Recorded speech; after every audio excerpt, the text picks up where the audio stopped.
Teresina, você, o nosso muito obrigado pela sua companhia. Como nós havíamos falado aqui no começo, na abertura do programa, né, para você que acompanha aqui o nosso Comando Geral, já estamos recebendo em nossos estúdios, né, aqui o nosso entrevistado de hoje, né, Eliezer? Exatamente, dar aqui as boas-vindas, recepcionar Dr. Vinícius Nascimento, deputado estadual pelo Partido dos Trabalhadores. Tem tido algumas ações muito importantes na Assembleia, também junto ao governo do Estado, e nós vamos aprofundar de forma especial um projeto que tem gerado grandes expectativas, especialmente para as nossas crianças, né? O Pacto pelas Crianças, pela Primeira Infância, um projeto que integra as Secretarias de Saúde, Educação e Assistência Social. E é uma satisfação recebê-lo aqui, doutor Vinícius. Bom dia, seja bem-vindo. Então, bom dia. Sempre um prazer estar aqui na FM O Dia, participando, explicando para a população, tirando as dúvidas que surgem. Isso. E hoje temos um dia especial, né? Tratar sobre o Pacto pela Criança, que é um programa que a gente acredita realmente na sua execução, dos benefícios que vai trazer, que é fruto de trabalho de técnicos da Secretaria de Saúde, de técnicos lá da Secretaria de Assistência Social e da Secretaria de Educação, né? Ele veio realmente conduzido pela doutora Isabel, né, que é médica, que ela entende realmente esposa sobre do governador, a nossa primeira dama, e que vai realmente fazer um programa que a gente fala assim, é cuidar da primeira infância para uma vida inteira, né? O resultado ele vem realmente para o futuro do nosso estado. De onde veio a motivação para esse projeto, doutor Vinícius? A gente começou durante ainda a direção do Hospital Infantil, nós ficamos de 2015 até 2022 na direção do hospital, e lá a gente viu a necessidade de você fazer várias ações. Internamente, nós fizemos o quê? Construímos uma escola dentro do hospital para que as crianças internadas elas tivessem continuidade com o seu ano letivo, elas não perdessem. Tivemos pedagogos para poder cuidar dessas crianças de 0 a 6 anos dentro do hospital. As crianças e adolescentes manterem as aulas para não haver nenhuma perda durante o ano. E começamos a identificar uma necessidade de ação na atenção básica. A gente viu que muitas das doenças que chegavam para nós lá dentro do hospital infantil, elas poderiam ter sido tratadas precocemente ou evitadas até por uma assistência maior. Então, quando a gente começou a desenhar, a gente iniciou com um programa chamado Pro Infância, que ele visava o quê? Diminuição de mortalidade materna infantil. Então, ele era um programa que ele tinha o ensino, que era o ensino e treinamento dos profissionais e monitoramento no interior para poder você qualificar e requalificar a mão de obra. Era você fortalecer a rede materno-infantil com mapeamento por região, o que deveria ser feito em cada região do nosso estado, e a utilização de tecnologias como telesaúde para poder você levar especialistas e a população não ter que se deslocar. Então ele visava realmente esse fortalecimento da rede materno-infantil. E durante esse período a gente começou a desenvolver um que chamava Médico na Escola, que a gente fez até o teste, já validou o programa, que era para insegurança alimentar, saúde mental e deficiência oftalmológica. A partir daí, a gente, durante a formação do plano de governo do governador Rafael, a gente participou ativamente dessa construção, nós filtramos aquilo que a gente julgou que era importante estar e ser executado logo no primeiro ano, né, do mandato do governador. Então a gente filtrou aquelas ações que eram de 0 a 6 anos. Por que 0 a 6 anos? Né? Por que a gente decidiu fazer isso? Porque é a época que a criança tem a maior plasticidade cerebral, é a época que ela consegue se desenvolver melhor. É onde você vai ter uma sequência de coisas boas na vida dela. Se você tiver uma saúde socioemocional boa, se você tiver alfabetização no momento correto, se você conseguir corrigir a insegurança alimentar, ela vai ter uma vida muito mais produtiva. Então a gente colocou no programa de governo o Pacto pela Criança, que era exatamente essa ação transversal, que ela unificava esses dois programas, mais voltados realmente para a primeira infância. E isso foi muito bom, porque a leitura das pessoas que têm envolvimento com desenvolvimento social, eles entenderam que ele era necessário implantar. Por isso que agora, dentro de 100 dias, a gente conseguiu realmente fazer o lançamento e iniciar as ações do Pacto pela Criança, envolvendo as 3 maiores secretarias, envolvendo profissionais de diversas disciplinas, e a gente vai ter uma ação que vai realmente trazer um benefício muito grande. Então a construção ela veio disso, da experiência do hospital, dessa visão mais ampla, né, enxergando o Estado como um todo, e a gente conseguiu compilar tudo num pacto. Quantas crianças devem ser contempladas aproximadamente? A gente vai ter em torno de 300 mil crianças contempladas. Então, ao longo desses 4 anos, a gente vai ter a assistência que ela vai ver. Deficiência auditiva foi acrescentada. 6% das nossas crianças têm alguma deficiência auditiva. Assistência oftalmológica, então a deficiência da acuidade visual, em torno de 20% das nossas crianças têm. A parte da insegurança alimentar, receber as crianças que são abandonadas ou tiradas dos lares por diversas dificuldades, o uso de drogas da família, né, por espancamentos, essas crianças resgatadas ou abandonadas para adoção, elas terão tanto investimento grande para poder a gente ter o maior número de famílias que elas podem acolher, que são famílias acolhedoras, quanto o fortalecimento da rede da Secretaria de Assistência Social. Porque essa idade que o senhor disse, que essas crianças recebem esse cuidado, essas informações, é um tempo muito importante, porque é onde ela vai receber as informações que vai levar para a vida inteira, que vai formar o caráter da criança. Né? Exato. Dentro da educação, o que a gente fez?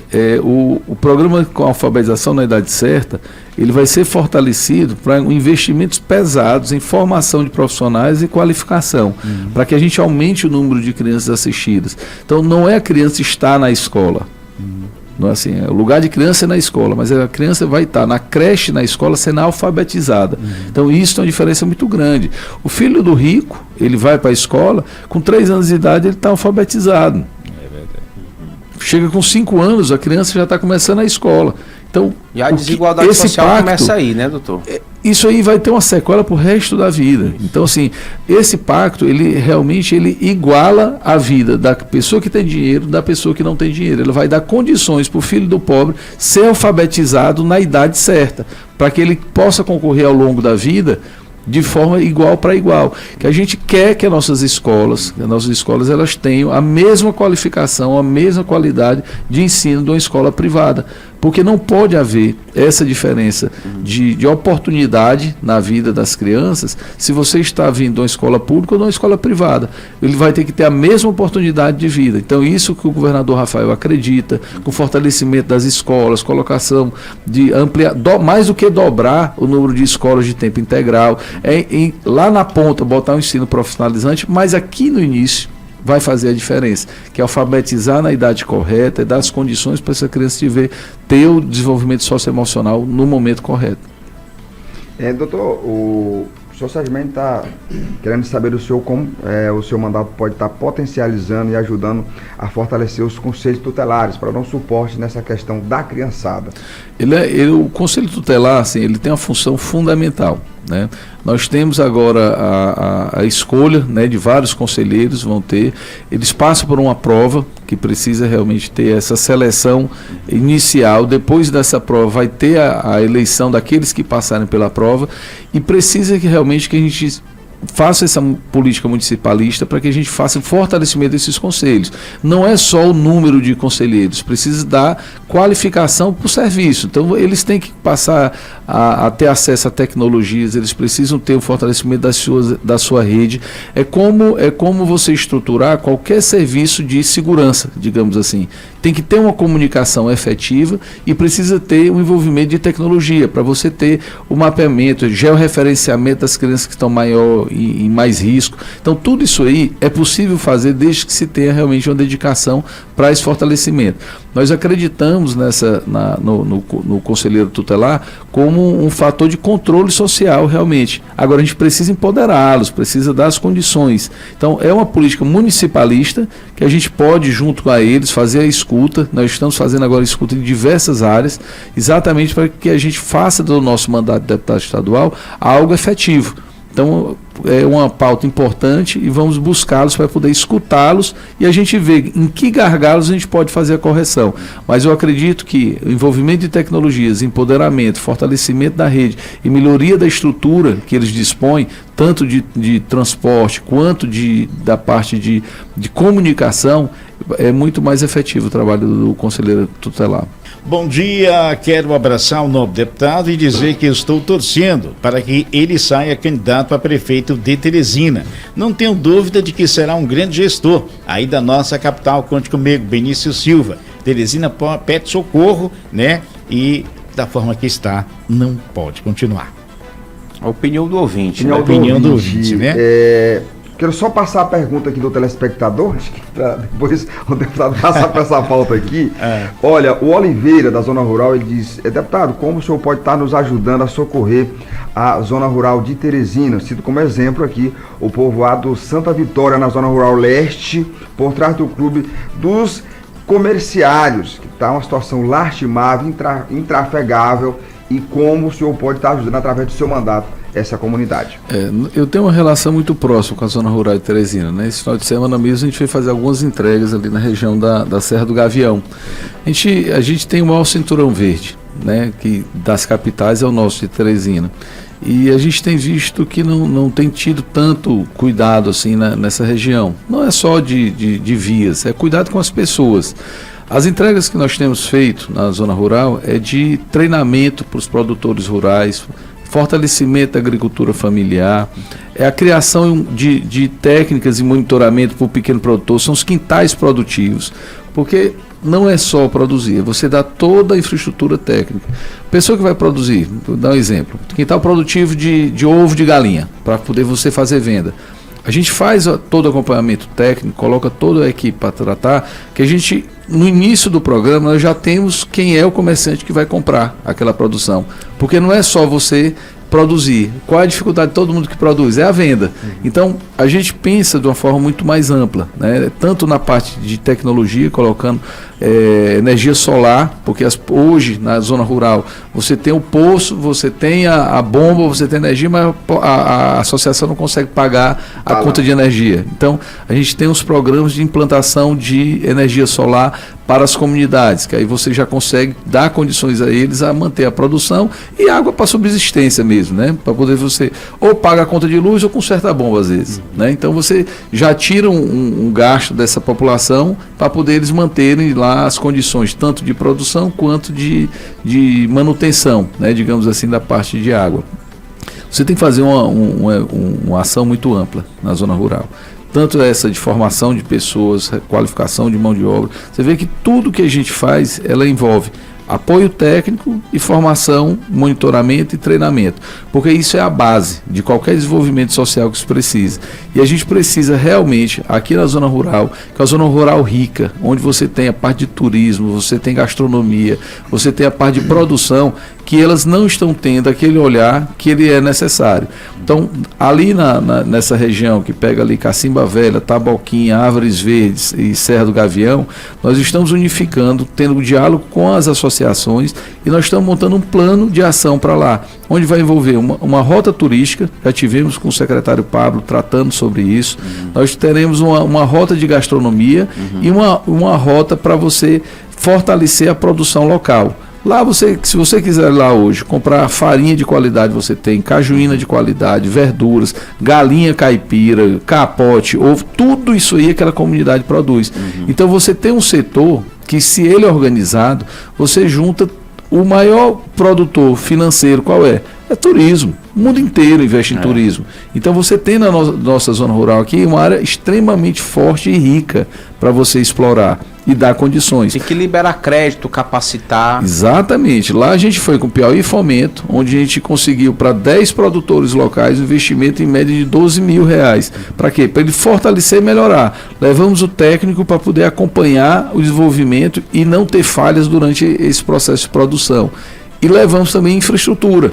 Você tinha uma ladeira lá que há muitos anos pediam para colocar nessa região de Teresina, que dificultava esse acesso à população. Então foi entregue a parte de infraestrutura, que era o calçamento inteiro dessa região, para que os carros, a parte de deslocamento não tivesse dificuldade. Então veja que precisa da infraestrutura, mas você precisa do acompanhamento técnico de produção, precisa de programa e planejamento para envolver secretarias importantes, como a Secretaria de Turismo, para que aquela região seja desenvolvida. E isso é replicável em todo todas as regiões. Cada região rural, de zona rural aqui de Teresina, você tem a parte de gastronomia, você tem a parte produtiva, você tem a parte de infraestrutura que tem que ser feita. Então, isso é possível e factível. Bom, gostaríamos de agradecer o senhor, né, por esse bate-papo, por essas informações trazidas aqui a respeito desse assunto realmente muito importante, e as suas considerações finais e algo que o senhor queira acrescentar. Se o senhor puder responder o ouvinte sobre a pré-candidatura, essa curiosidade que às vezes chega aqui para a gente, doutor. A gente tem feito, assim, a construção política nossa foi sempre baseada porque a gente sabe que as coisas são possíveis de ser feitas, desde que você planeje.